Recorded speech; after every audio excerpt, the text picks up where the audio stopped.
हमारे मुल्क में मंदिर मस्जिद को लेकर दावे तो काफी वक्त से किए जा रहे थे, लेकिन अयोध्या पर फैसले के बाद इस तरह के मामलों को हवा मिलनी शुरू हुई।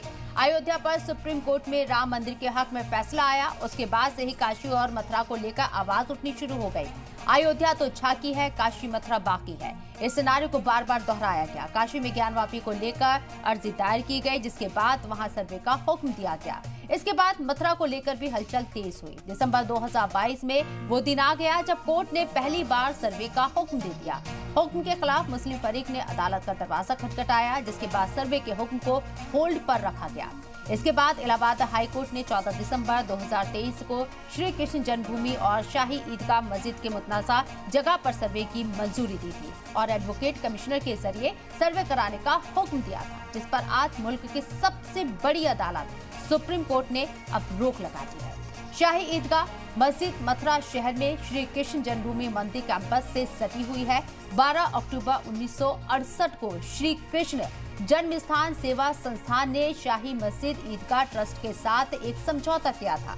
समझौते में 13 एकड़ 37 जमीन पर यहां मंदिर और मस्जिद दोनों के बने रहने की बात हुई थी। पूरा तनाज़ा इसी 13 एकड़ से ज्यादा की जमीन को लेकर है और इस जमीन में से 10.9 एकड़ जमीन श्री कृष्ण जन्म स्थान और 2.5 एकड़ जमीन शाही ईदगाह मस्जिद के पास है। इस समझौते में मुस्लिम फरीक ने मंदिर के लिए अपने कब्जे की कुछ जगह छोड़ी और मुस्लिम फरीक को बदले में पास में ही कुछ जगह दी गई थी।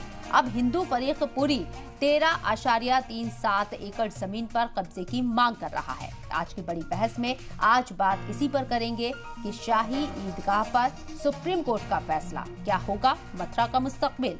बहस का आगाज करें, लेकिन उससे पहले देखिए आज के फैसले पर सुप्रीम कोर्ट के वकील महमूद प्राचा ने क्या कुछ कहा, फिर बहस का आगाज करते हैं।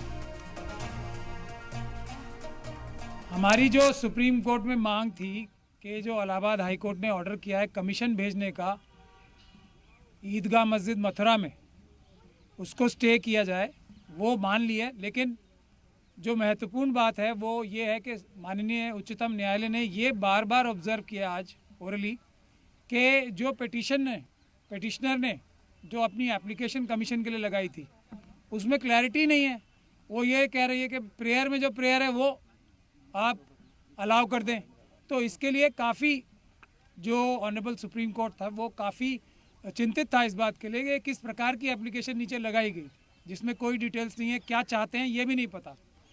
मेरा ऐसा मानना है कि ये इसलिए है कि जो 50 साल तक एक इशू जो सेटल हो चुका था अदालत से, उसमें जो अपने आप को भक्त बताते हैं और नेक्स्ट बेस्ट फ्रेंड बताते हैं, वो 50 साल तक सोए रहे।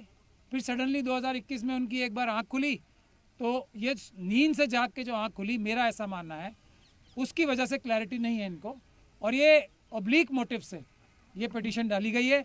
बहुत सारे लोग अपनी राजनीति चमकाना चाहते हैं, बहुत सारे लोगों का क्रिमिनल बैकग्राउंड है जो पिटिशनर्स हैं इसमें, और बहुत ही सीरियस क्रिमिनल बैकग्राउंड है जिसमें